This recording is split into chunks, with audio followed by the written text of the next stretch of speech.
The grand finale of the strongest tournament in Epoch kicked off with an explosion right in the middle of the arena.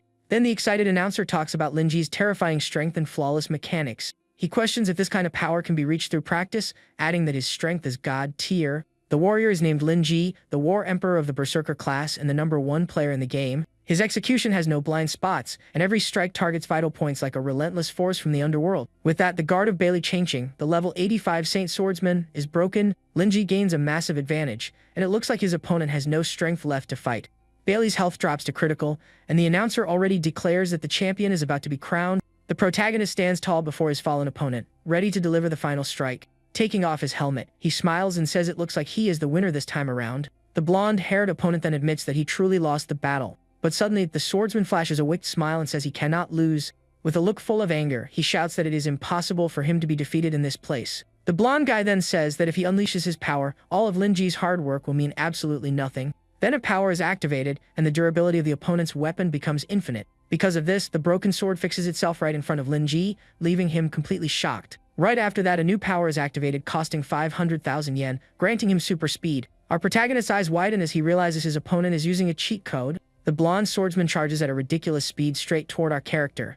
Linji tries to defend himself, but his opponent's speed is so intense that he gets knocked back. Bailey gives a mocking look and calls him a fool for thinking hard work can change his destiny. The protagonist is startled by the speed and can barely keep up with his opponent's movements. Shortly after, he activates teleportation and an instant elimination strike, spending a ton of money. Then, with a single hit, the warrior is defeated, and the system warns that his account will be deleted. After that, the young man falls to his knees and asks why his friend betrayed him like that. He shouts, "Want to know why the swordsman used cheats to win and broke their promise?" With a sad look, the blonde guy simply apologizes to our protagonist for everything that happened. He then says they can be brothers in their next life and delivers the final blow to the young man. With that, the system starts to reboot, and Linji shouts that he refuses to accept this defeat. The young man then remembers that since he was born, he was stuck at the bottom of society. But he believed that if he fought hard and was relentless, he could change his destiny. Because of this, he fought tooth and nail to climb the ranks in the game. He was only one step away from reaching the absolute top and finally claiming his throne. For that reason, he risked his own well-being to get to where he was at that moment. In the end, all his effort was for nothing because he ended up losing absolutely everything.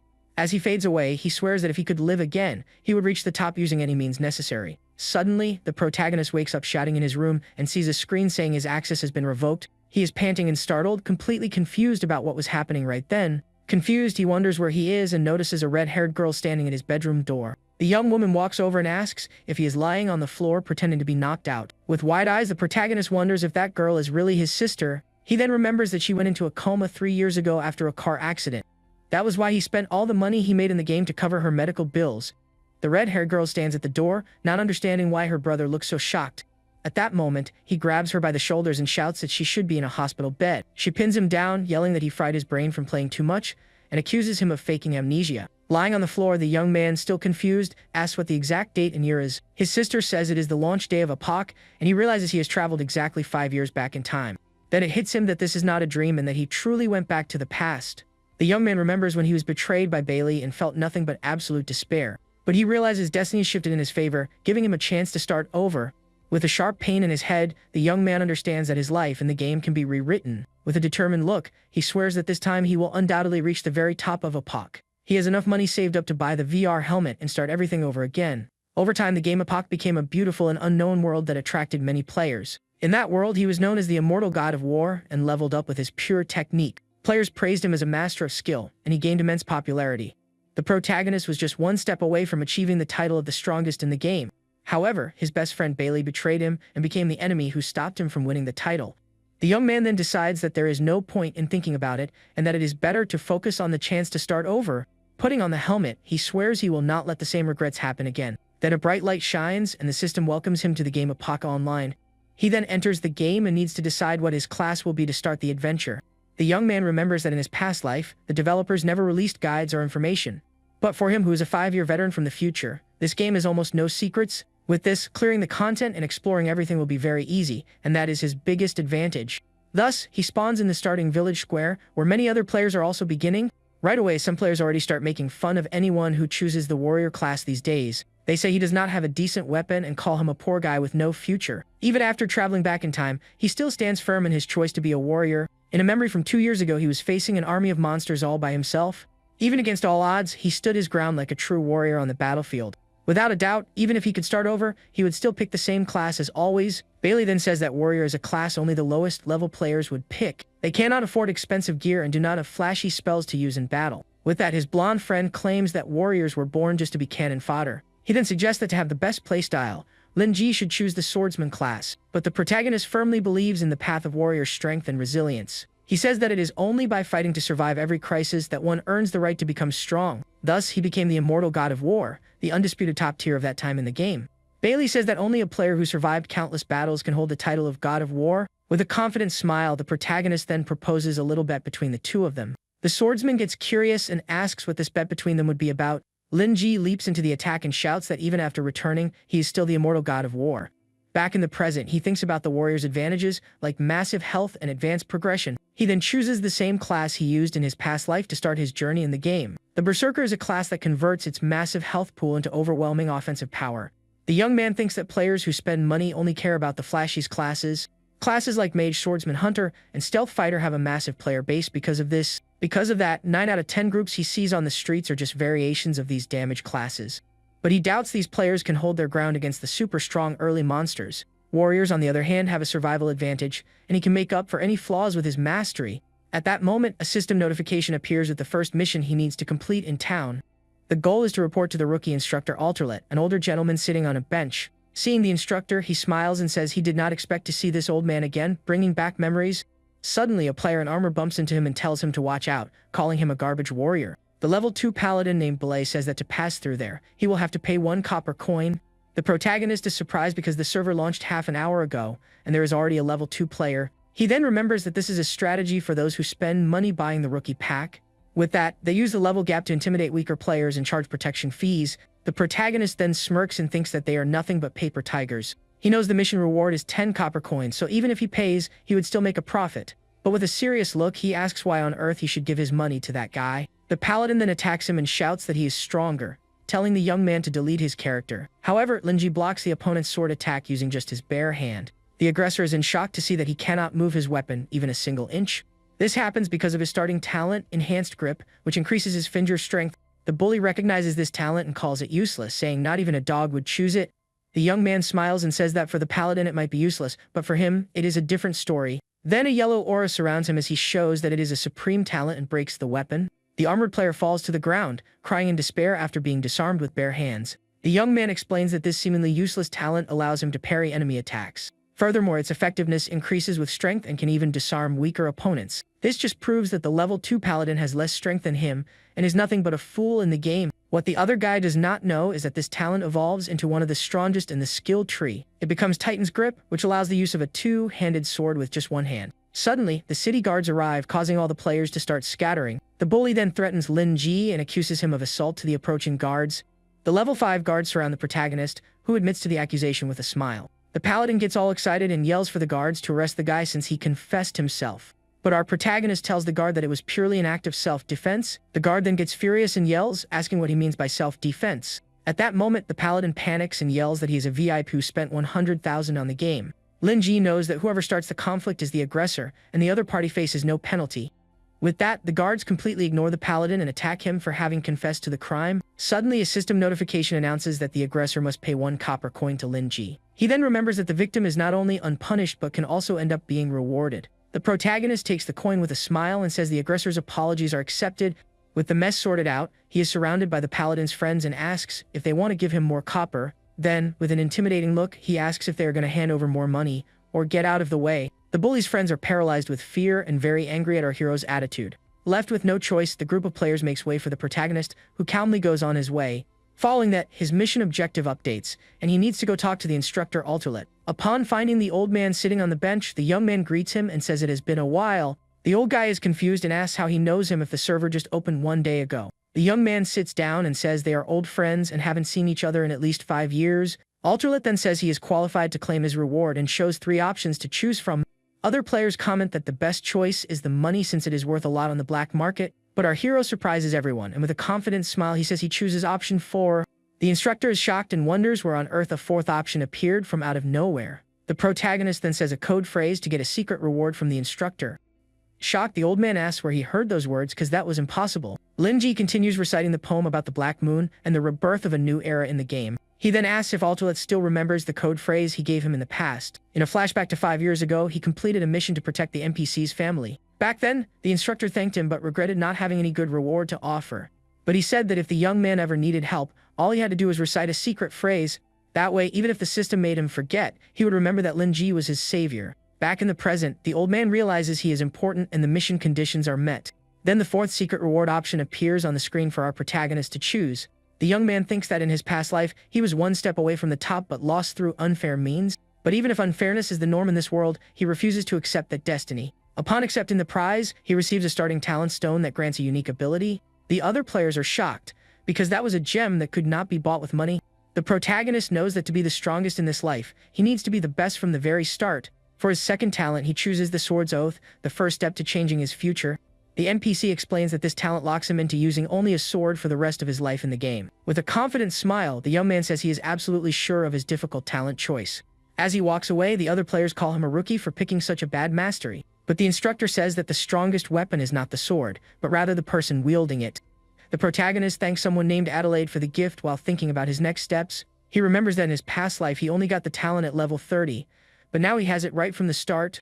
With this, he knows that the advantage of those who spend money in the game quickly runs out after level 5. On the other hand, for someone who levels up based on pure skill, a simple iron sword is already enough. The sword doesn't have the stats of an axe, the power of a spear, let alone the flashiness of a staff. But what others do not realize is that the sword is the weapon that truly demands a lot of skill. His original plan was to get the iron sword from the instructor and head out to hunt monsters. But by choosing the secret talent, he did not take the weapon and now finds himself empty-handed. The young man then realizes that everything has completely changed because of his new reward choice. He wonders if making different choices will also change the ending of his story with Bailey. With a determined look, he swears he will get stronger to change the end of his past life. Next, he approaches a group of players who are selling gear to the rookies. The protagonist walks up and tells the seller he wants to see the garbage he is selling. With disdain, he spits on the ground and says those weapons are nothing but a pile of useless scrap. Right after, he picks up a low-quality wooden club with only one attack point. The young man thinks the weapon is a hammer, but for some reason, it also falls under the sword category. Suddenly, the protagonist's eyes widen as he realizes something very important about the weapon. The seller then begs the young man to please leave him alone because he is just selling items. At that moment, a bully mocks the seller, calling him a coward for not knowing how to fight in the game.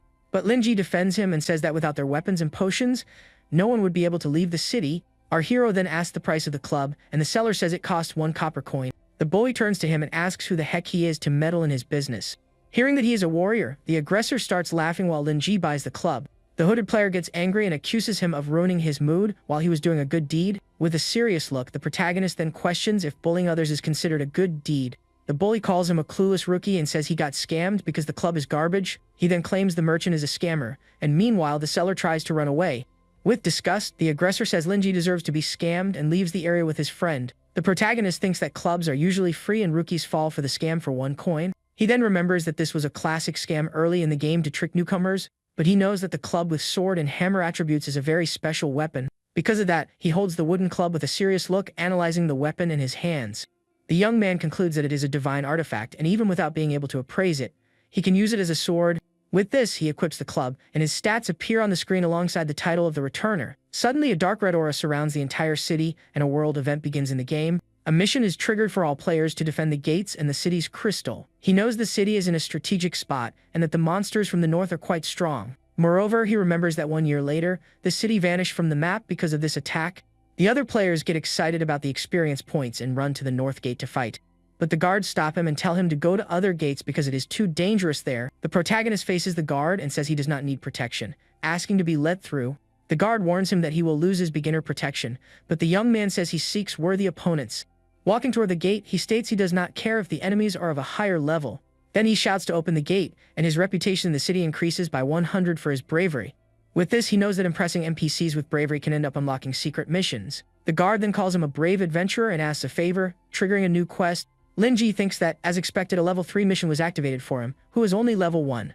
The captain says that 3 of his men were captured by a boss and asks him to recover their bodies. The young man knows that accepting high-level challenges gives extra rewards and can change the city's future. He then says they do not need a funeral, but rather defeat the boss to close the dungeon. For this, a very low-level player needs to defeat the boss, so he must keep his level low. With his knowledge, he is capable of taking on a god-tier boss even though he is only level 1. The captain is shocked and asks how our hero knows his name without ever having seen him before. Linji promises to rescue the men and save the city, telling the captain to prepare the celebration. But the guard says that is impossible and that without a miracle, his men are already doomed. The protagonist then thinks that with his own hands, he will tip the scales of destiny in his favor. Leaving the city, he comes across a cemetery at the village entrance in a river of red. With a smile on his face, he says that the smell in that place are absolutely perfect. The game is known for being very difficult, but the rewards attract players from all over the world.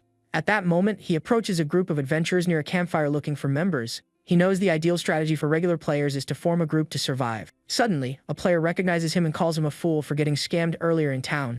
They then make fun of the young man for still holding that wooden club he bought. Our hero just glares at them with disdain and says they are boring and not funny at all. Then another player approaches and asks if he plans to face the monsters all alone. The group keeps mocking him and says he will come back begging for help when he gets defeated. He knows that going solo means the loot is 5 times bigger, so a group would be a huge loss for him. Then the knight tries to attack him, but Linji hits him with a single punch, sending him flying. The aggressor falls to the ground completely confused, not understanding what just happened. The protagonist notices that the knight was fragile and had chosen the Punishing Flames talent. The knight says he slipped, but the cost of the talent makes him strong in exchange for being as fragile as paper. With a smile, he thinks that this knight is just a coward hiding behind his group. The knight then runs with his friend toward a monster to lure it to our hero. With that, the system warns that he caught the attention of a powerful creature in the forest. The monster then charges at him and the coward says he is about to get a one-way ticket back to town. The young man realizes the plan is to purposely lure the monster to him and that this guy has some brains. He thinks that taking down this monster won't make him level up, but it can serve as a warm-up. The group of players then mocks him, saying he is paralyzed with fear of the monster. But with focused eyes, the protagonist says he can see exactly what he needs to do to win. He can perfectly predict the entire trajectory of the strike the monster is about to unleash. With an agile move, he dodges the monster's strike without any apparent difficulty. He then thinks that a true warrior only gets stronger when he gets close to his absolute limit. Furthermore, only by putting himself in danger can he become a true god of war. To him, this is the only way to become the strongest player of all in this new life. Shouting at himself to pull it together, he lands a critical hit straight to the creature's head. The system announces that the monster became furious and its attack power increased by 50%. The cowardly knight then shouts that he is a fool because charging in now is a terrible idea. But the protagonist knows the attack intensity still isn't enough, and he needs to get closer. With a determined smile, he runs toward the beast so he can execute his plan. Then he readies his wooden club to interrupt the creature's attack at the exact right moment. The strike hits the monster's throat, stopping its attack and leaving it completely stunned. Wasting no time, the young man pushes forward to continue his combo of attacks against the creature. He gives the monster no time to recover and lands another blow with his club. Finally, with one last strike, our hero uses all his strength to finish off the beast. The monster falls defeated, and he thinks that pushing past his limits is the right way to play the game. The players are shocked and wonder how a level 1 rookie can have so much skill. The knight then gets up and says that all of that was just pure luck, because there is no other explanation. At that moment, a new player approaches and says he must be a beta tester with that technique. With a smile, he invites him to join his group because they are in need of a specialist. But Lin Ji simply ignores the invite and says he is not interested in that at all. The group leader asks if the young man is going to challenge the boss, and says his team needs a 5th member. With a smile, he invites him, and a system notification appears for our hero to accept. Moreover, he offers to split all the dungeon items 50% for each person. Lin Ji then corrects him and says that 5 players is just a recommendation, not a strict rule. The player is shocked and says that personal skill alone is not enough to win solo. He then adds that the first-time completion reward is unique, and his team has the best shot at getting it. Another player explains that the boss summons minions, and they need a tank to absorb the hits. The protagonist then states that they do not need a meat shield, but a true warrior. The group leader tries to reassure him, saying that it is nothing like what he is thinking right now. He then claims they genuinely think he is highly skilled for their elite squad, but the young man knows they just want bait to draw the boss's attention into a trap. The player then looks at him with a serious expression and asks what his final decision will be. To everyone's surprise, our hero accepts the invitation and joins the player group. He figures that the dungeon's difficulty increases along with the rewards when there are more people on the team. With 5 players, the boss enters full combat mode and drops exclusive items when defeated. The protagonist knows that once cleared, the boss is removed, making its items much rarer. Because of this, he knows this reward is the most crucial part for leveling up early on. With a determined look, he swears he will use this unique chance to grab all the prizes. Arriving at the entrance, they come across a massive, glowing blue energy portal. The other players criticize him for not knowing that potions are hard to get at the beginning. One player complains that for every 100 monsters, you only get 2 copper coins and no gear. He also mentions that almost no one gets green items on day 1, while the protagonist stares at the portal. Suddenly, the system announces that the wooden club is looking for a new host to merge with. The knight tells him to stop because players cannot use monster weapons and that item is useless. He then explains that if it were easy, the game's economy would crash in just a single day. But our hero touches the weapon to the item and wonders if the club wants to merge with the gear. With that, the system states that the branch of the world tree is fusing with the monster's sword. He then acquires the chipped demon sword, which has a damage over time effect and boosts his stats. The young man recalls seeing this item in an auction 3 years ago, and that it changes form depending on the owner. The most incredible part is that the artifact can transform and adapt, turning into a sword or an axe. Furthermore, he remembers that at the auction, the item was sold for 100 million yuan in the past. With a smirk, he thinks that players and monsters are not even on the same power level early on. Using the branch, he can steal weapons from monsters and swap between them at no cost. He then enters the dungeon and witnesses a massive battle taking place inside the village. The soldiers shout to protect the city as they bravely fight the dungeon boss. The group leader warns him not to go because it is a cutscene, and he can only fight after it ends. He explains that in seconds the boss will crush the 3 of them and enter a resting phase before attacking. At this, our hero says he has absolutely no interest in watching that scene play out to the end. He then yells at the boss to give up and turn back because the guard captain is waiting for him. With this unexpected attitude, the other players are completely shocked and confused by the scene. The guards who are about to be sacrificed are shocked and yell yes, accepting his help. The protagonist says his tactic is to skip the cutscene and attack the boss immediately without hesitation. With that, the player in the hat gets furious and calls him a fool for charging the boss alone. The group leader then yells for everyone to stay back and let the rookie fall to the boss. The boss then attacks our hero, since he was the first one to step onto the battlefield there. But with a smile, he thinks he is not being stubborn, and actually has a good reason for this. He knows the timeline has changed and the mission's direction can also be altered by this.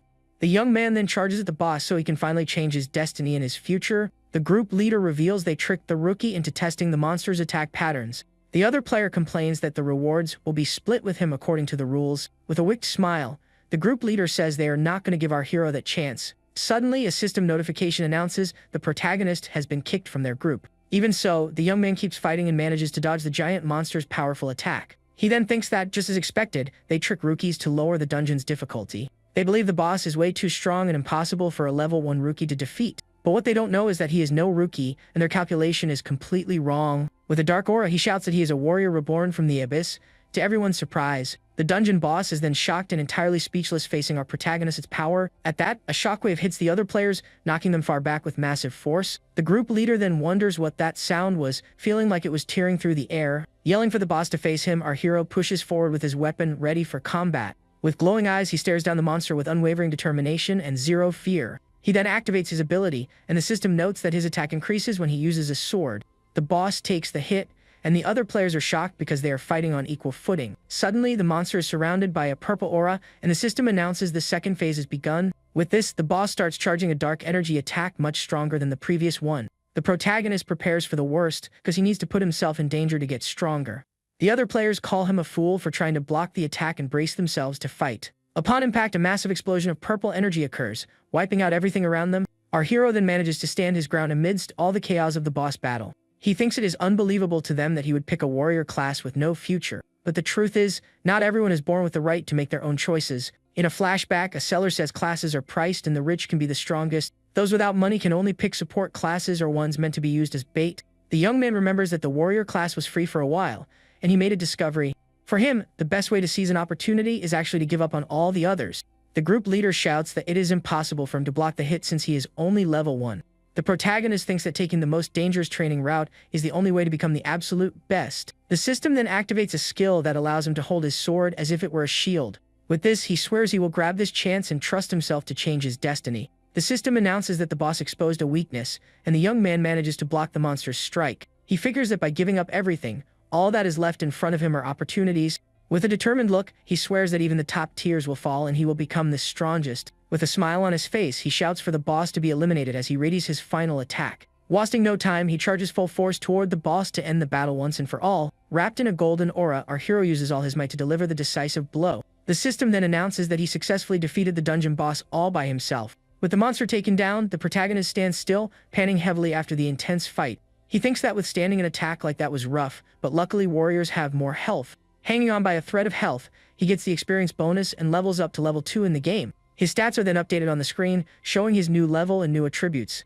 The other players are stunned and wonder if what they just saw is actually real. The group leader says the boss was defeated even before the second phase had finished. Several notifications pop up, and the boss is permanently removed from the game forever. The monster's body then begins to glow, and various items are scattered across the floor of the area.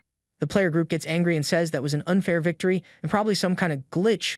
The leader then tells his friends to grab the items, because they can still claim the majority of it, but one player tries to pick up a coin, and the system warns he has no right to the item. The player gets furious and starts yelling, wondering why on earth he cannot pick up the loot.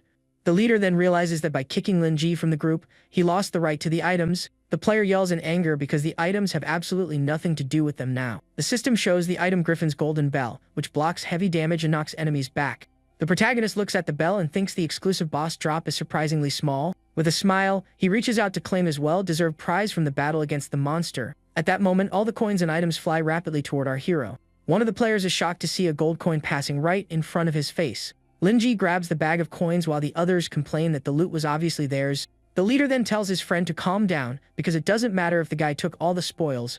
With a smirk, he explains that players drop all the items they collected in the last 24 hours. The other player notes that he defeated the boss alone and his strength must be terrifying. A player in a hat tells them not to be afraid and uses his skill to check the young man's health. He then notices the protagonist is at only 3% health and a single scratch would finish him. The leader orders everyone to activate battle mode and declares Lin Ji will not leave the dungeon standing. Meanwhile, our hero turns around and starts walking away, completely unaware of the imminent danger. He then figures he earned 100 copper coins and a massive amount of alchemy materials. Looking at the auction house, he calculates that 1 copper coin is worth 12,000 yuan, and he's going to make a fortune. Suddenly, the leader appears, sarcastically congratulating him for proving he has some skills. The young man stares at him and says it is too late to apologize, since he betrayed him and kicked him out. But the leader claims they didn't interfere because they believed in his strength to beat the boss alone. With a greedy look, he then insists they should get a share of the credit for that.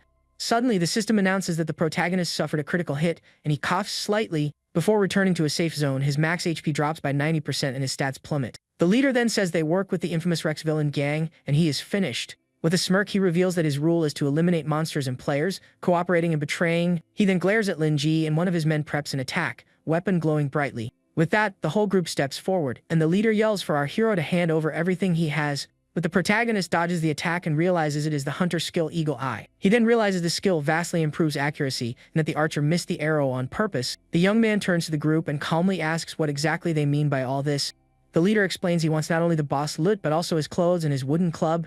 With a wicked smile, he says if the guy hands everything over and begs for mercy, they will not eliminate him. But what he really wants is to completely humiliate the protagonist so everyone can see his defeat. His friends then start laughing, calling him just a poor warrior who got lucky. With a smile on his face, our hero then says that since things are this way, he has an answer. Raising his weapon, he faces the group and says he obviously refuses to do what they ask.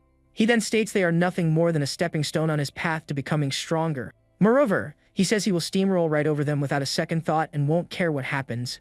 With a determined look, he challenges the leader and says that is exactly what he wants to happen. The group readies for an attack, and the leader says that since he refuses, there's no other choice. He then yells for his men to take him down, and the hunter activates his skill once again. But the protagonist uses the golden bell, which glows intensely to protect him from the strike. The hunter's attack collides with the bell's golden barrier, creating a small explosion. Upon impact, a massive golden energy goes off, blowing smoke everywhere. Amidst the smoke, the leader shouts that it is the inherited artifact from the boss, the golden bell. One of the players then asks what the bell does and if it grants the user invincibility. From inside the barrier, our hero says it isn't invincibility, it only buys him a single second. The leader then yells that 1 second is useless because meeting his end now or later is the same thing. But the young man reveals that 1 second is the exact time he needs to upgrade a skill. Using his skill point, he learns the exclusive warrior skill called Death's Sigh. The ability restores a massive amount of HP when near the very end and can even break the maximum health limit. The hunter is shocked to see the young man's health bar completely full once again. With a dark smile, he asks if the gentlemen want to taste a bit of power from the underworld. The mage yells not to be afraid and to focus their attacks since his sword is still stuck in the ground. But before they can react, our hero charges at them with incredible speed. The leader is completely shocked and speechless at the young man's impressive speed. Without giving him time to process, the protagonist lands a solid punch right in the hunter's face. The impact of the blow is so strong it creates a small shockwave and sends the others flying. The other players are stunned and yell that he is way too fast for them to track. Knocked to the ground, the hunter was taken out with just 1 punch and bare-handed. To everyone's surprise, the system then reveals his new skill, which enhances his unarmed combat when fighting without a weapon. The leader then shouts for the mage to use Ice Explosion to freeze our hero in place. With that, the mage casts the spell, and the system announces the protagonist is frozen and cannot move. The other player charges with his sword, and yells that he was already sick of looking at his face. But the system states he passed the strength check and easily breaks free from the ice holding him. With his fist glowing, he preps to deliver a powerful punch to the enemy standing before him. The hit lands flawlessly, and the player is thrown far back with absurd force as he cries out in pain. The mage is shocked because his ice explosion couldn't hold him for even a single second. The protagonist then explains that if his strength is high enough, he can break free using brute force. The mage is confused and says his stats should be cut in half because of his injuries.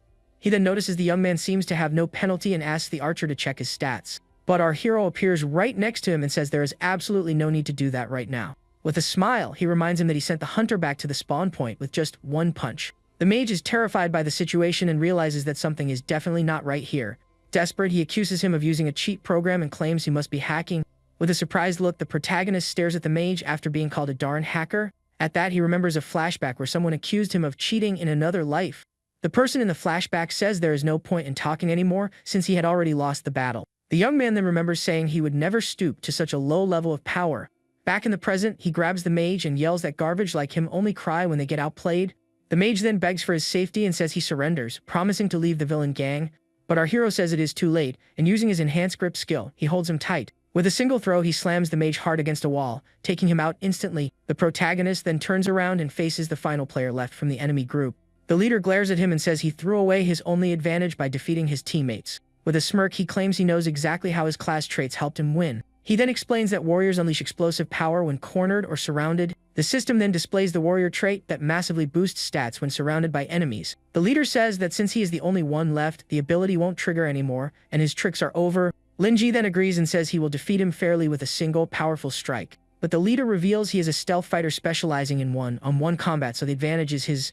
With that, the two charge and clash, creating a massive shockwave from the impact of the fight. The protagonist manages to block the rogue's attack with his large two-handed sword. At that moment, the stealth class description reveals that its trait is cumulative vital strikes. A hit to the head causes blindness, the arms disarm, the torso bleeds, and the legs cripple the target. Once hit, the player is quickly crippled by multiple debuffs stacking up on their body.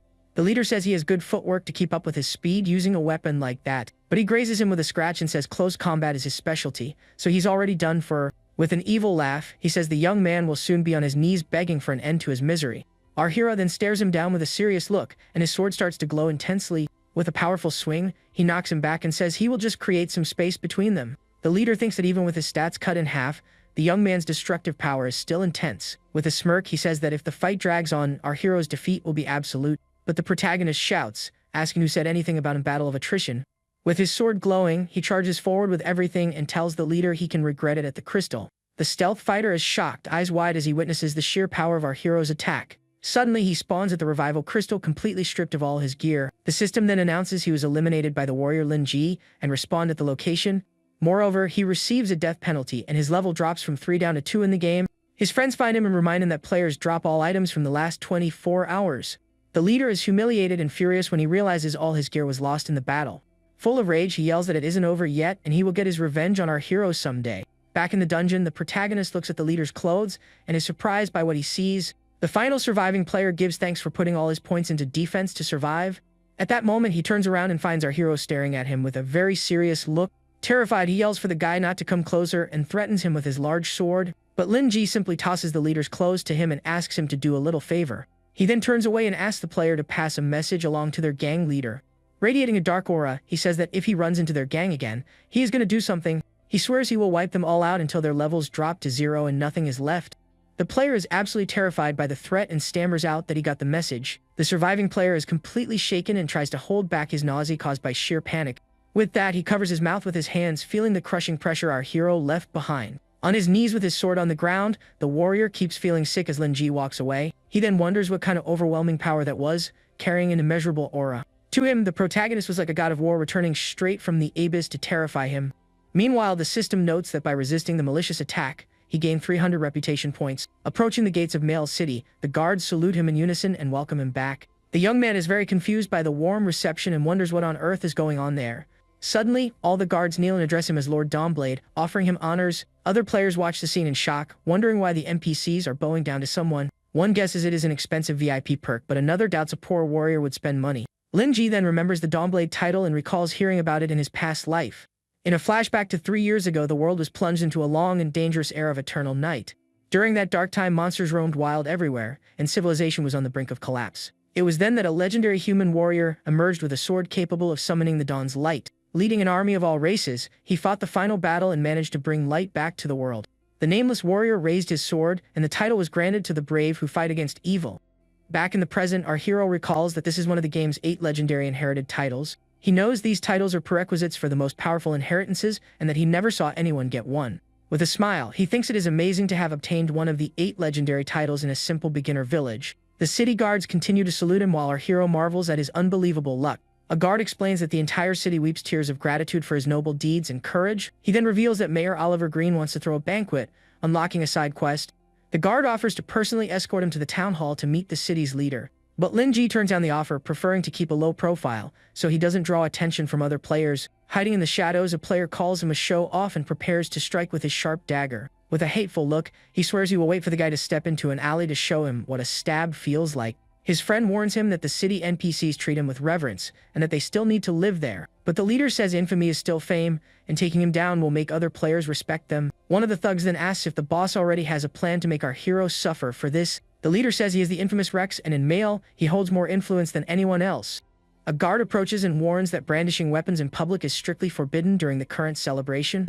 Rex tries to play it off and complains that the NPCs are too strict, making it impossible to enjoy the game. But the guard warns him they are keeping an eye on malicious players, and that he better behave in town. Rex walks away annoyed, whispering that Male has dark alleys too and Lin Ji is going to regret it. Meanwhile, our hero arrives at the town hall, which serves as the office for the mayor of Male City. Wasting no time, he opens the door and walks inside to meet the leader of that city. As soon as he enters, a voice calls him Lord Dawnblade from inside the dark, mysterious room. The mayor then steps out and greets him with a wide smile, saying he has finally arrived. He shakes the young man's hand and thanks him, saying the nightmare of the Chanter Griffin has finally been eradicated. The mayor praises his actions, stating he saved the city and that this is a historical milestone. The young man remembers that in his past life, the mayor was a stern NPC who never cracked a smile. But now he looks much better, and our hero replies that he only did the absolute minimum he could for the city. To celebrate his bravery and the city's gratitude, the mayor then makes a solemn proposal. He suggests erecting a heroic golden statue in the square so everyone will know of his legend. That way, all visitors could be inspired by the radiant spirit of the Dawnblade. But the protagonist declines, saying his statue won't change the lives of the players in the village. With a smile, he then asks if instead, he can make a different proposition to the leader. The mayor asks what his suggestion is and offers anything he deems worthy of his deeds. Our hero suggests that the military funds meant to fight the Griffin be invested in something practical. He proposes a tax reduction for adventurers at the trading posts to help out the rookies. Secondly, he suggests beefing up security so a threat like that never happens again. The mayor is impressed because he has never met anyone so dedicated to the well, being of all players. Deeply moved, he says the young man's vision puts him to shame, and that he will issue the order right away. An announcement informs all players about a permanent 50% tax reduction. The players are shocked and thrilled by the news, celebrating that they can now afford potions. With tears in his eyes, the mayor says the young man brought the true light of dawn to the city. As a sign of personal gratitude, he then offers one more gift to our hero right there. The gift is the key to a 2-story house with a beautiful view of the city's mills and fields. The system congratulates him on being the first player in the game to acquire an independent property. The system displays the residence and states his legendary status has been etched into the city's history. Owning land in the game was a nearly unattainable privilege since the world is controlled by a master AI. Unlike other games, the wealthiest players couldn't simply buy everything up and monopolize trade. In the vast game world, every inch of land was already owned, whether by the massive system cities, or the lands belonged to the various native tribes scattered all across the map, or even unmatched monsters that ruled their lairs packed with treasure and endless riches. The most a regular player could manage was renting a stall or a workshop for a limited time. Even guilds could only secure a tiny territory and risked losing it at any moment in battle. Having a private space was a massive advantage for storing items and researching future upgrades. With key in hand, he thanks the mayor and says he truly appreciates the gift he received. The mayor replies that the young man's presence in the city is far more inspiring than any golden statue. At that, the system reveals perks like teleportation, item repair, and remote access to the auction house. Plus, he gets a 15% discount on his expenses, and the system wishes that the dawn protects him. With that, our hero bids the mayor farewell and walks back out to the city's bustling streets. He then figures that since he has a discount, it is the perfect time to hit the market and restock supplies. Suddenly, a hooded figure uses the pickpocket skill and the system announces a success. The young man realizes he just lost 100 copper coins and is surprised by what just happened. The thief celebrates the successful steal, gripping the coin pouch he just snatched from the guy, but the protagonist yells for him to give the money back and lands a direct punch to the thief's face. The blow is so hard it sends him flying, launching the coin pouch high up into the air. Our hero gets annoyed and says the city's security could use a little help dealing with thieves. Suddenly, a mysterious woman appears, shouting for the thief to stop exactly where he is. She then lands in a dark alley, and the young man follows her so he can get his money back. He corners her and tells her to stop running because that alley is a dead end. But the woman reveals she is an elite thief and says that line should have been hers, not his. At that moment, several other thieves appear and completely surround our hero in the dark alley. He then remembers the city has a dark side and recognizes the boss of Shadow Street, Shilian. The thief is surprised and asks if he is a beta player to know so much about the game. But the young man remembers being robbed by them in his past life and knows that routine well.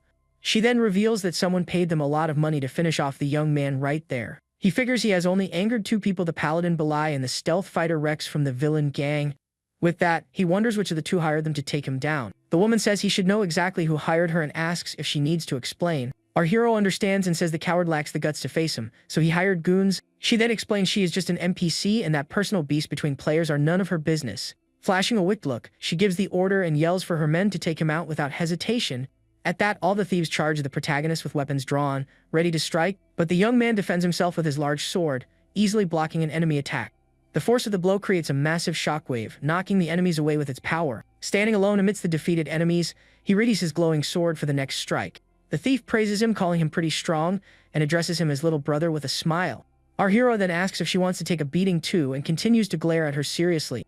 But she calls off the fight, realizing that robbing someone like him is terrible business and not worth it. She orders her men to fall back because they are no match for Lord Dawnblade. The woman explains that even NPCs have to weigh the costs and benefits of a brawl like that. With that, she decides to tell Rex that the target was too thorny and cancels the contract. The thief says goodbye and invites him for a drink on Shadow Street someday, using her name to get in. But just as she is about to leave, the protagonist stops her with a very direct and blunt command. Surprised, she turns around and asks why he isn't happy since she is leaving him alone. The young man holds out his hand and demands back the pouch of copper coins she stole earlier. Shilian gets irritated and says she was playing nice, yet he still dares to bargain with her. With a dark look, she claims the money is the fee for her sparing the fool's life. Our hero's eye begins to glow, and he says he earned that money through his own skills. With his aura erupting, he challenges her, saying she better have the talent to take what's his. The woman accepts the challenge and declares that the bounty on his head and every coin are now hers. At that moment, the two charge at each other with weapons drawn to begin their battle. The blades clash in a violent impact, creating a burst of light and massive energy in the alley. The force of the strike is so intense it knocks them both back, showcasing the power of both fighters. With a wicked smile, the woman says his weapon was shattered by her special attack. The protagonist realizes something is off because the Shilian from his past life was just a standard NPC. The woman offers him some cash to buy a new weapon from the blacksmith since he is so handsome. The young man wonders why she is acting so different and much more theatrical than in his past life. But he is unfazed and preps to fight, even if he has to use only his bare hands in battle. With a determined look, he warns that he still will not show his opponent any mercy. The thief mocks his attempt to provoke her and calls that attitude way too glitchy for him.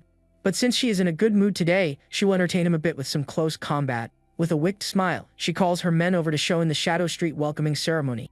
At that, all her henchmen start cheering and rooting for their boss's victory right there. They keep yelling for her to finish the guy off and show him who runs that alley. From above, we see our hero surrounded while the crowd continues to back the thief in the fight. Shilian charges forward with a purple aura in her hand, ready to strike the young man without hesitation. She taunts him, calling him too slow as she closes in at high speed for the hit.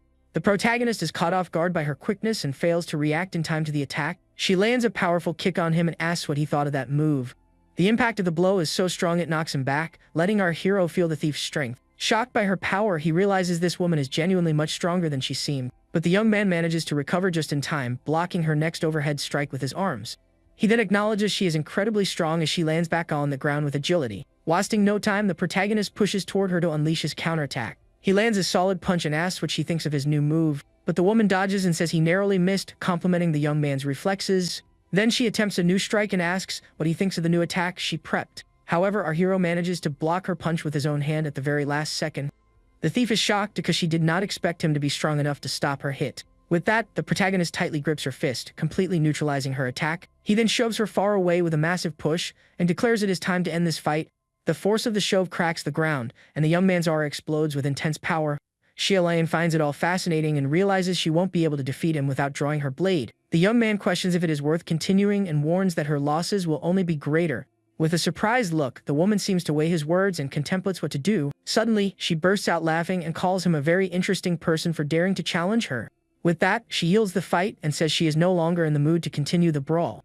The thief tosses the coin pouch back and says fighting over this would just interfere with her business. Then she calls her men to leave and bids the protagonist farewell, saying see you later. Our hero catches his money back and thinks that woman is definitely very strange. but he notices the pouch feels heavier than before and wonders if it is just his imagination. When he opens the bag to check, he finds a shiny, strange object resting inside. He sees it looks like an eye, and a system message pops up for him. The young man wonders what kind of welcome gift and partnership she just sent him. Ultimately, the object keeps glowing brightly in his hand, leaving him quite confused. Suddenly, the eye lights up with an intense blue glow and sinks straight into the young man's body. At that, he feels an agonizing pain and drops to his knees as the item fuses with him. The system then informs him that he acquired the Eye of True Vision to see through illusions. The protagonist thinks about the partnership and is amazed he scored such a rare item. With a smirk, he figures that the city of Mail in this life is going to be far more interesting. He then goes back to walking through the bustling market streets of the city looking for items. Our hero wonders if he can spot any hidden gems around there to buy. Suddenly, a vendor yells out, offering a pile of black stones for just 1 copper coin. The young man turns and stares at the vendor's stall with a very serious and curious expression. He knows black stone is the most basic and abundant mineral in the game and is practically worthless. But while he is thinking that, the system announces that the Eye of True Vision has activated. Surprised, he notices his eye is glowing and wonders why it activated all on its own. Using the new ability, he sees that one of the stones in the pile is different from the rest. Glowing purple, the stone stands out among the others, indicating it is a special item. The system analyzes the item and reveals that our hero discovered a starlight stone. With a smile, he is impressed by the eye's power since he easily found a treasure. He decides to grab the stone to study it later and tosses a coin to the vendor. The young man asks if the stone is for sale, and the vendor confirms with a smile on his face. The man praises him for having a good eye, but inside he calls him a sucker and celebrates the sale. With the stone in hand, our hero walks away while the vendor laughs about his lucky day. Sporting a victorious smile, our hero holds the item he just acquired at the market. He realizes it is a perfect stone disguised by a layer of black stone. The young man thinks that if he sold the gem to an NPC, he could easily get over 100 copper coins. But he knows the stone's dust can be used in alchemy and decides to try out that profession. In the game world, players have the freedom to pick professions like blacksmith or tailor. The entry barrier is low, so most players end up dabbling in one or two. However, there's one lifestyle profession that stands as the grand exception to all the others. Alchemy is expensive and dangerous, as an explosion from a failure can lead to massive losses. Plus, the system warns you that you eliminated yourself, which is the great curse of the alchemist profession. To kick off his plan, our hero checks the current prices for alchemy goods. A medium health potion costs 10 copper coins and is limited to 1 purchase per day in the game. But he calculates that following the official recipe results in a cost higher than the selling price. On top of that, a 60% failure rate doubles the cost, making the loss even worse. That is why most players cannot get rich off potions and just lose money in the process. But since he lived for 5 years, he knows a few secret recipes to make a huge profit. He then finds a merchant and says the crucial ingredient was starlight stone dust. Xiaolian's unexpected gift gave him the chance to make a massive profit from alchemy. Hiding nearby, 2 players watch him, and one tells the other to buy whatever the young man buys. The goon shows the black stone he bought and says the protagonist must know something, but his friend realizes he got scammed and complains the boss made him buy a bunch of junk. Meanwhile, the vendor wonders if he ended up selling the black stone at a loss to himself. Sitting on a bench, our hero says he bought flasks and leaves for 100 health potions. He crushes the stone in his hand, and the system notes he created perfect starlight dust. The spies are startled and conclude that black stone is the key ingredient for a rare item. Flashing an evil grin, they decide to copy exactly what the protagonist is doing. With that, they crush their stones, but the system says they only got black stone dust.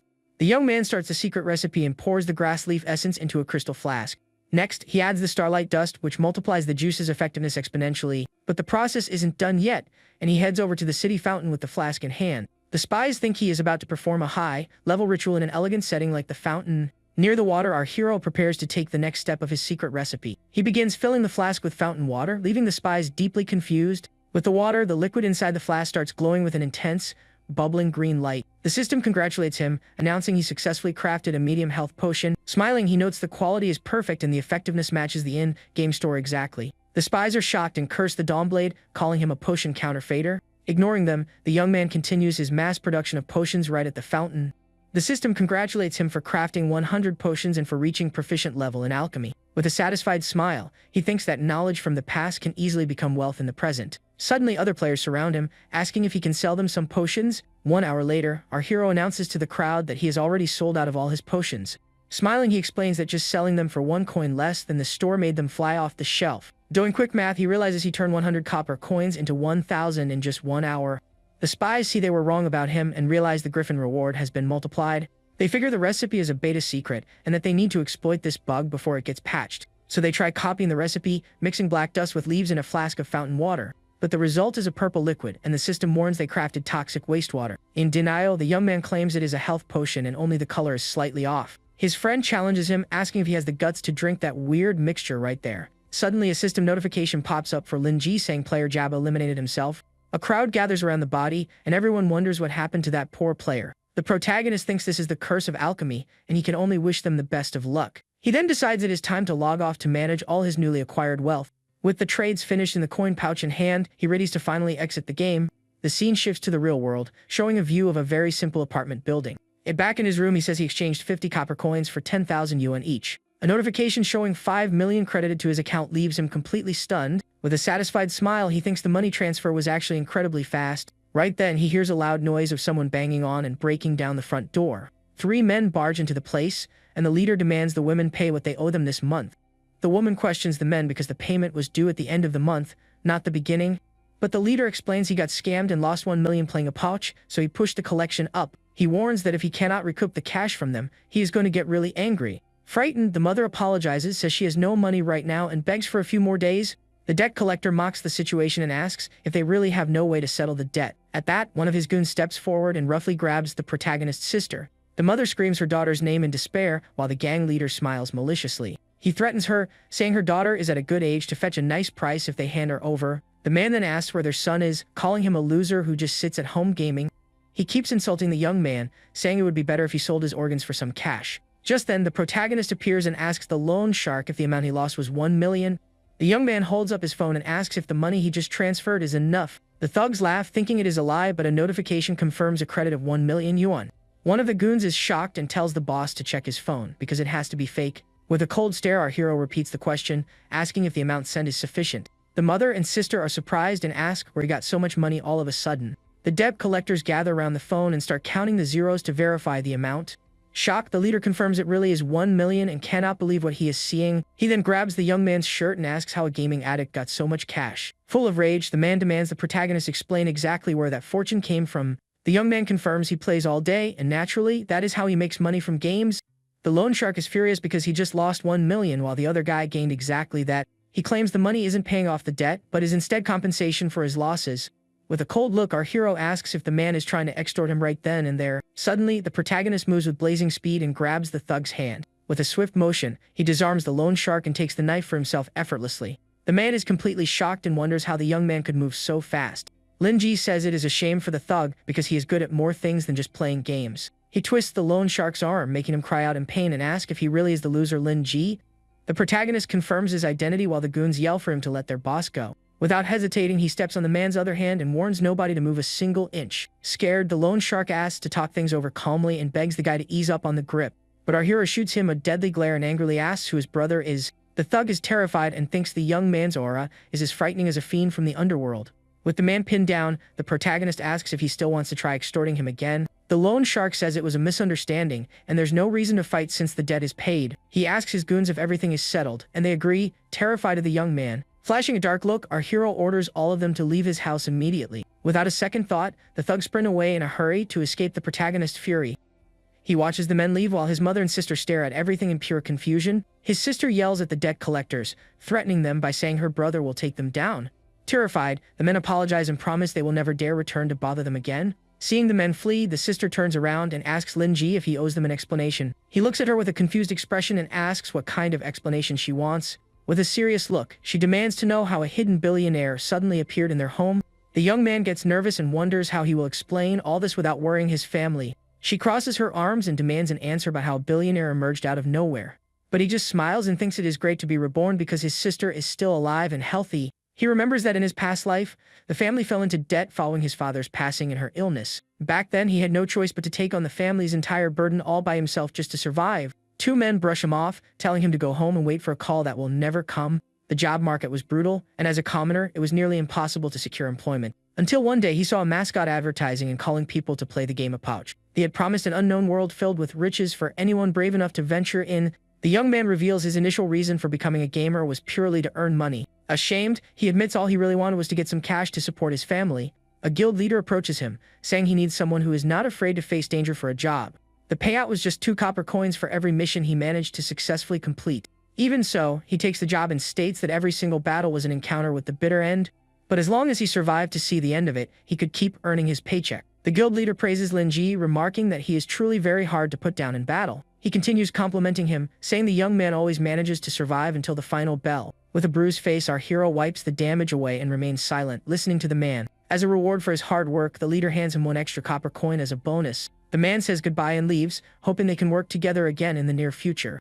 Alone in the cave, he thinks that thanks to his years of experience, he learned how to deal with the absolute worst. As a result, his combat skills became increasingly polished and significantly more efficient. Later on, even if the entire group wiped, he could stay alive and take on the boss solo. With his skills maturing, a brand new dream began taking shape in his mind for the future. He decided he wanted to become the absolute strongest player, using strictly his own abilities.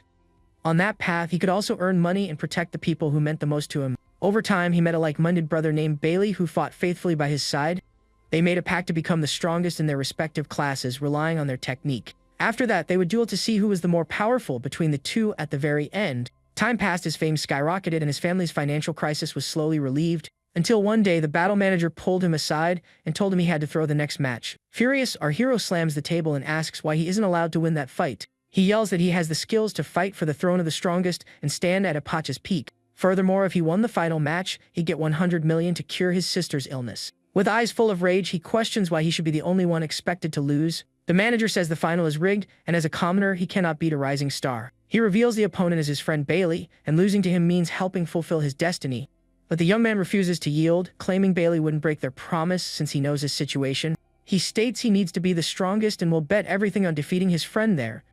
The man yells that even if he doesn't throw the fight, the investors will make sure he loses anyway. He suggests the young man back down with honor instead of waiting for an inevitable downfall. Linji thinks Bailey has a safety net to fall back on, but for a commoner like him, the fall is forever. He reflects that he doesn't have a second chance, and right then, he gets a call from his worried mother. She says the hospital equipment failed and his sister's condition suddenly took a sharp turn for the worse. Desperate, she begs him to drop the fight and mentions a man in black came looking for her. Completely devastated by the news, our hero begins to cry for his beloved sister. Back in the present, the girl notices her brother's state and asks if he is crying over something. He plays it off with a smile, pinches her cheek, and says he is just happy and feels like laughing. The young woman finds it strange and asks if he really earned 1 million just by playing a game. Smiling, he confirms and says he opened a mystery box and sold an item for an absolute fortune. Excited, she asks for the helmet to play, but he warns that minors are not allowed in the game. The protagonist reflects that everyone must have their own reasons for becoming gamers. Some chase glory and dreams, while others just want a brief escape from harsh reality. But he declares his reason for playing is very simple. It is just to become the absolute strongest. He thinks he can always survive the most brutal situations because his life was built for that. He says that behind every instance of survival, there is a powerful motive driving him to keep living. His goal is to be the best of all, so he can protect the people who are most important. But in this life, to be the strongest, he knows he needs to buy a few things ahead of time, so he walks in the official Epoch peripheral store and spots a rig priced at 1 million yuan. He remembers that in his past life, he could barely afford an item 2 tiers below that one. Meanwhile, his old friend Bailey had been using top-tier gear from the very beginning of his journey. The store owner recognizes him and mockingly asks if his entry-level model is already broken. Our hero stares him down and firmly states he wants to upgrade to the Supreme Thunder. Shocked, the man asks if he heard him right, since that is equipment meant for professional gamers. Another person walks in and remarks it's nice to have dreams, but he shouldn't be so delusional. The newcomer then demands a Supreme Thunder, paying in full up front, while the protagonist watches. The owner addresses him as young Master Rex, saying it is the only unit in town fit for an elite player. Recognizing the voice, Linji realizes it is an old acquaintance and glares at him seriously. We then see Rex complaining to his goons about getting scammed by Hao and our hero. He keeps ranting, saying if his gear weren't so bad, he would hunt him until he quit the game. At that moment, he turns and sees the young man standing right there, leaving him completely shocked. Full of rage, the man yells Linji's name and asks why he keeps showing up absolutely everywhere. Smiling, our hero notes that enemies always cross paths and asks if he wants another beating. Rex mocks him, saying Shilian couldn't handle him in-game, so he really is a tough guy, but he warns that now they are in the real world, where he holds far more power than anyone around. One of the goons reminds Rex he said the exact same mocking lines back in Mail City. Rex yells that the guy used hacks and that now, in the real world, they are going to teach him a harsh lesson. Desperate, the store owner steps in and begs them not to fight there, because running a business is hard enough. He turns to Linji and suggests he kneel and apologize to young Master Rex right away. Our hero says a game is just a game, and he was planning to leave it all behind and just walk away. But Rex gets furious, pulls a knife, and declares that today he will reclaim all the dignity he lost. His goons complain it took them forever to level up, and they are absolutely not going to forgive the guy. With that, Rex lunges forward with knife in hand, yelling for the protagonist to brace for the worst. At that exact moment, our hero's eye glows intensely, and he focuses sharply on the upcoming clash. Suddenly, time seems to slow down for him, and everything around him moves in complete slow motion. He explains that 5 years of hellish combat inside the game trained his brain in incredible ways. Because his reflexes are so fast, he experiences an effect similar to time drastically slowing down.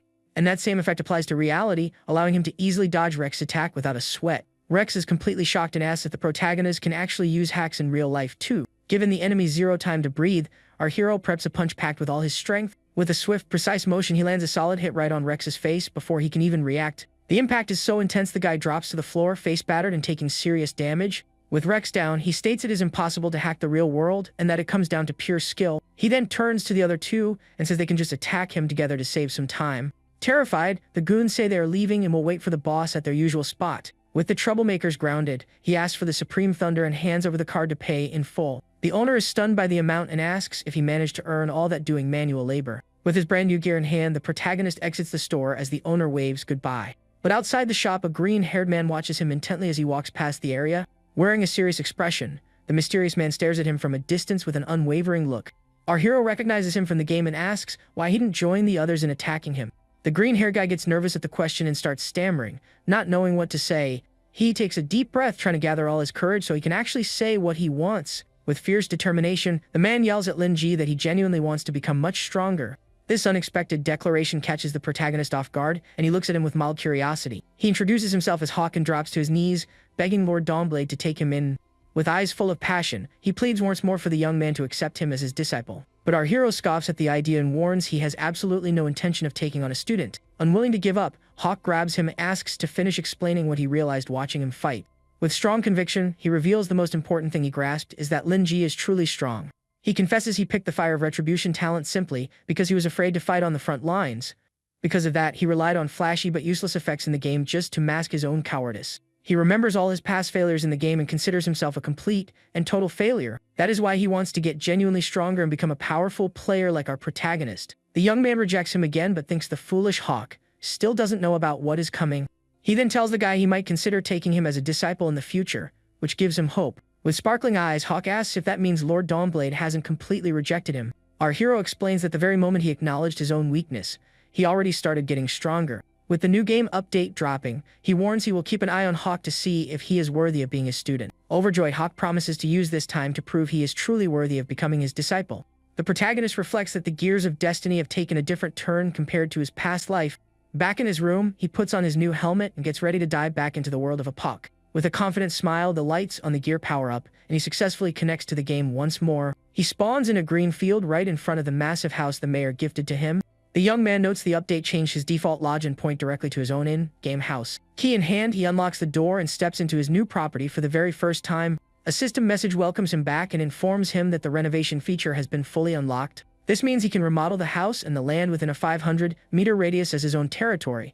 The system also mentions that higher reputation grants more land, something he didn't know before. Looking around inside, he notices the house is completely empty and totally uninhabitable at the moment. A panel pops up showing furniture and decor options to buy, with costs listed in copper coins. He figures out the mayor handed him an empty house just so he'd spend his money renovating it.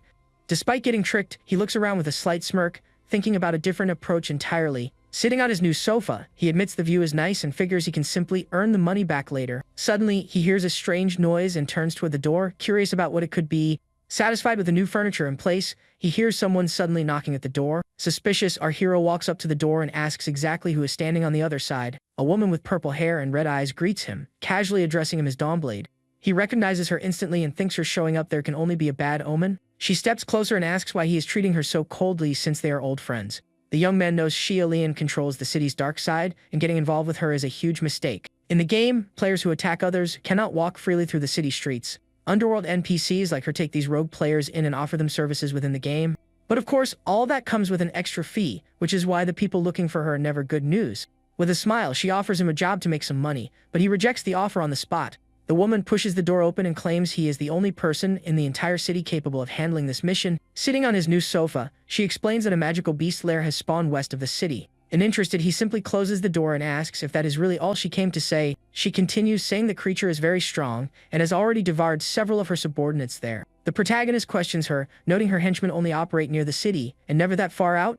The young woman dodges the question and offers a bounty of 100 copper coins for the creature's head. Smiling, he grabs the apple from her hand and tosses back a counteroffer of 10 silver coins. Furious, she yells that his price is 100 times higher than her initial offer for the mission. Calmly, he points out that since she came looking for him, he is the one who sets the price for the job. She argues that with that kind of cash, she could easily hire every player in the city to do the work. The protagonist replies that if she sought him out, she must have her reasons, and he can reveal the truth. The woman challenges him with a smirk, daring him to tell her everything he knows about her. He explains that her treasure vault is actually a secret dungeon that has been occupied by a monster. The young man realizes she wanted her money back but couldn't find anyone suited for the mission. He further speculates that the treasure is worth over 100 gold coins and countless precious items. Shocked, she asks how a rookie player like him could possibly know all those hidden details. With a confident stare, he reveals he is a returner and knows every single NPC secret there is. In his past life, her vault became a massive treasure hunt mission for the entire server. Back then, she became corrupted, was taken down, and faded in just another story in the game of Epoch. But right now, what he wants to discuss is the stolen money, and he threatens to expose everything to the mayor. He asks her if she honestly thinks she can survive like this until the game's next version drops.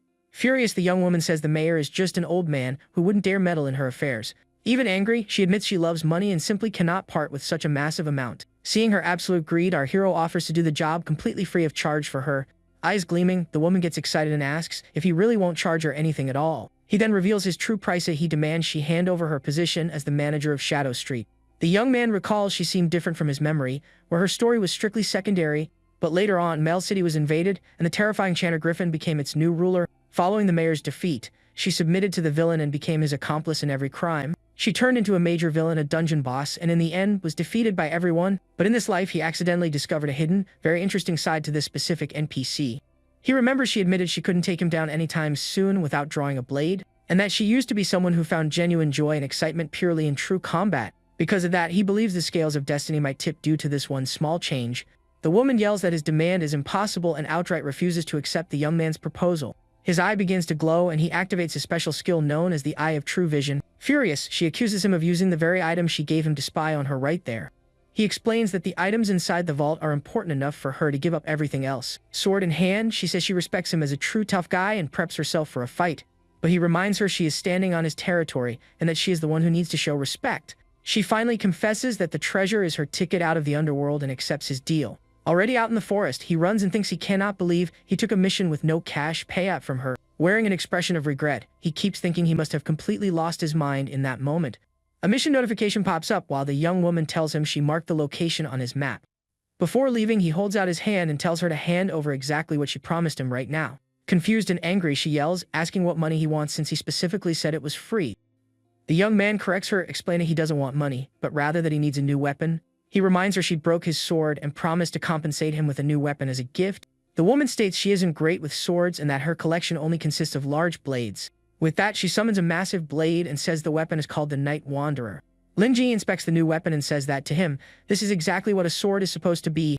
He wields the blade and notes it is significantly heavier than he originally imagined before holding it. A screen displays the weapon's description and its effect, which easily destroys lower-quality swords. With a single swing, he slices through all the vines holding him, demonstrating the item's raw power. He thanks her for placing the marker on his map, since it would have taken a whole day to find the entrance. At that moment, the young man goes on high alert, saying the mysterious monster must be approaching. Suddenly, a massive wild boar appears, charging straight toward him at high speed in the area. The protagonist stares at it, confused, wondering if that beast is merely a level 1 boar. He preps for the fight, thinking that this type of creature is usually just a crafting ingredient in the game. But something much larger blows past him at blazing speed, leaving the hero deeply startled. The creature slams right into the boar, obliterating it in a single strike, completely surprising the hero. Wide-eyed, he absolutely cannot believe what just unfolded right in front of him. Startled, he tries to assess the situation and wonders why a monster like that is even there. A black dragon appears and a notification warns that it is level 8, while the young man is only level 2. The dragon glares at him and says it is ridiculous for a foolish human to even consider challenging him. He gets a call from Shelly asking if he found the creature yet,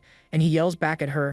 The young woman explains a boss of that level requires a group, but bringing weak players would just get in the way. She adds she already fought him and notes his skill level is vastly superior to other players. The young man thinks starting area monster shouldn't pass level 4, so something is very wrong. She says that since he defeated Griffin all by himself, he can definitely handle the dragon too. He stares down the creature, thinking the 6-level gap between the two of them is absolutely massive right now. He wonders if his personal skills can genuinely make up for such a colossal difference in power.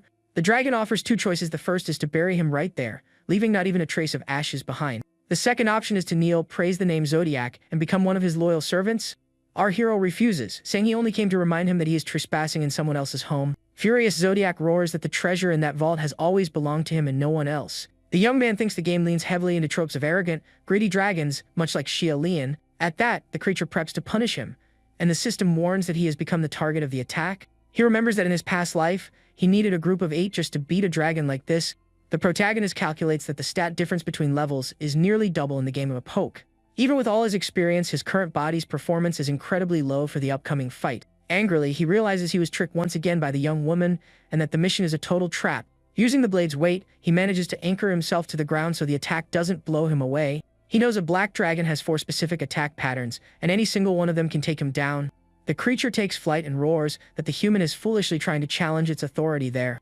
But the young man knows every attack has a telltale animation, so he can predict the enemy's moves. When the dragon rears its head back, he knows a bite is coming and manages to dodge it perfectly. The claw swipe, however, leaves a tiny half-second window for him to safely strike back. And at that exact moment, right after the claw attack, he prepares for his one big chance. With a swift motion, our hero charges in at full force, seizing the moment to counterattack.